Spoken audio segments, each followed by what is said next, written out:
ऐसे 1000 से ज्यादा परिवार जो पंजाब छोड़कर दूसरे राज्यों में चले गए, उनको भी तलाश कर उनका हक, उनका कॉम्पेंसेशन दिया गया। देश की सरकार ने उनसे कहा, कांग्रेस भूल गई होगी तुम्हारे ऊपर किए गए अत्याचारों को, हम नहीं भूले और हम तुमको इंसाफ दिलाएंगे। जब बात इंसाफ की होती है तो कांग्रेस का अद्भुत चरित्र देखिए। नरेंद्र मोदी जी की सरकार ने संसद में एक बिल पेश किया और कहा कि अगर सिख समुदाय के लोग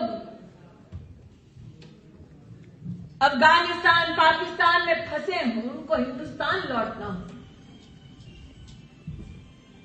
तो उनकी सिटीजनशिप की व्यवस्था, उनके संरक्षण की व्यवस्था हिंदुस्तान करेगा।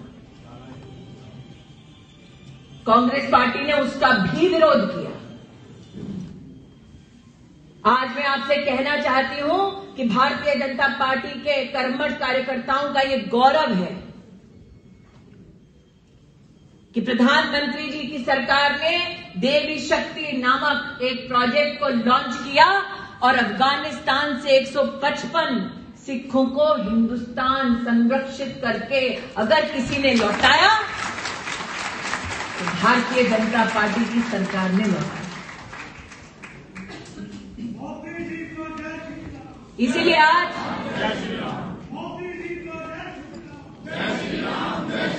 जिस राम का आप नाम ले रहे हैं, भाई साहब, जिस राम का आप नाम ले रहे हैं, राहुल गांधी की सरकार का जब यूपीए की सरकार थी, ये कहना था कि भगवान राम का कोई अस्तित्व ही नहीं है और प्रभु की लीला अपार है।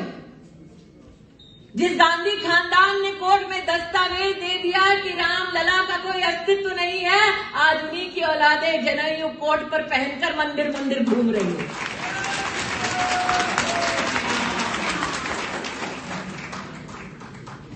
इसलिए आज जब प्रश्नों की एक झड़ी लेकर आए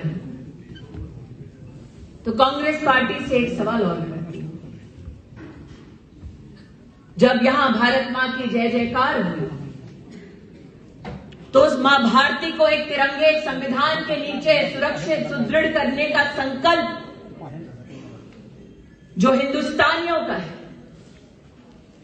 उस संकल्प में एक बाधा थी कि जम्मू कश्मीर में धारा 370 लागू थी। धारा 370 लागू होने की वजह से पंजाब के परिवारों का पार्टीशन के बाद क्या हश्र हुआ। 1,16,000 सिख रेफ्यूजी विभाजन के बाद पाकिस्तान से जम्मू कश्मीर गए। 70 साल की आजादी के बाद भी उनको उनका अधिकार नहीं मिला। जिनका सब कुछ लुट गया था पार्टीशन, उनको इस देश में 50 साल से ज्यादा कांग्रेस की सरकार रही, उनका अधिकार, उनका हक नहीं मिला। और जब वो हक दिलवाने के लिए, धारा 370 हटवाने के लिए मोदी सरकार ने देश की संसद में पहल की, कांग्रेस के नेताओं ने उठकर कहा कि हिंदुस्तान की संसद को अधिकार नहीं कि धारा 370 हटाए। आप सोचिए इस हद तक राजनीति उनकी नीची हुई कि उन्होंने देश की वो संसद जो आप अपने परिश्रम से सींचते हैं, जो आपका हमारा अभिमान है, उस संसद की अहमियत पर कांग्रेस पार्टी ने ही प्रश्न चिन्ह लगा दिया। लेकिन नरेंद्र मोदी जी का संकल्प, धारा 370 हटी और उसकी वजह से 1,16,000 सिखों को जो पाकिस्तान से आए, उनको वोटिंग का अधिकार मिला।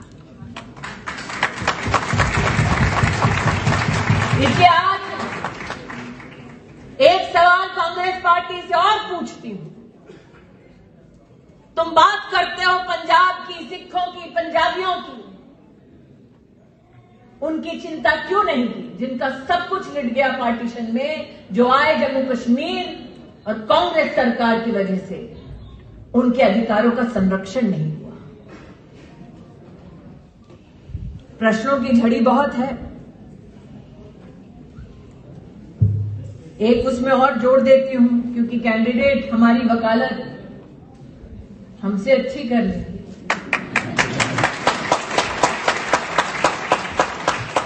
इसलिए एक चीज निश्चित रूप से पूछना चाहती हूं। जब कांग्रेस की सरकार रही केंद्र में,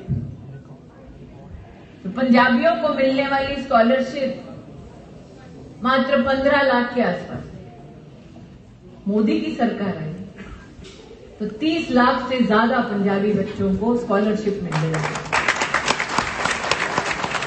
जो वो 50 साल ना कर सके, वो भारतीय जनता पार्टी ने 7 साल में कर दिखाया। इसलिए सवाल एक और उठता है,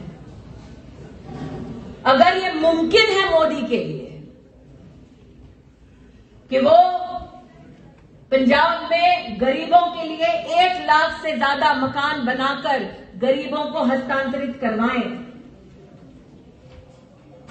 अगर ये मुमकिन है मोदी के लिए कि दरबार साहब के लिए एफसीआरए का जो बार बार हर पंजाबी ने मांग उठाई कि हम सेवा देना चाहते हैं, भले ही विदेश बैठे हों, एफसीआरए का रजिस्ट्रेशन दे दो, अगर ये मोदी कर सकते हैं, अगर पंजाब में 780 से ज्यादा अस्पतालों में 40 लाख पंजाबियों को आयुष्मान भारत योजना के अंतर्गत सालाना 5 लाख रुपए की मदद अगर मोदी दिलवा सकते हैं, सवाल ये उठता है इतने साल सत्ता में रहने के बाद भी कांग्रेस पार्टी ये क्यों नहीं कर पाई। मोदी है तो मुमकिन है। मैंने गलती है कि मोदी है तो मुमकिन है, बिल्कुल, लेकिन मुमकिन तब होगा जब आप 20 तारीख को पोलिंग बूथ पर जाएंगे, कमल का बटन दबाएंगे और विक्रम जी को जिताएंगे।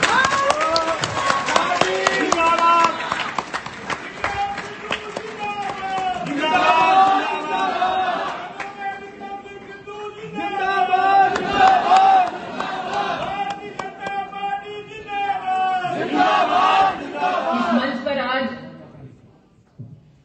हमारे अध्यक्ष पुष्पेन जी, महिला अध्यक्ष किरण जी, सबकी एक ही चिंता थी कि हम जानते हैं कि कांग्रेस का हाथ निर्दोषों के खून से सना है 84 के दंगों के बाद, लेकिन कभी कल्पना नहीं की थी कि लुधियाना में लॉ एंड ऑर्डर की स्थिति ऐसी होगी कि हाथ के सायों में बहनों की चेनें खींचे जाएंगी, कान के बूंदे खींचे जाएंगे, भरी दोपहर में बहनें अपने आप को असुरक्षित मानेंगे। और इसलिए आज अपनी वाणी को विराम देने से पहले कहना चाहती हूं, विकास क्या है?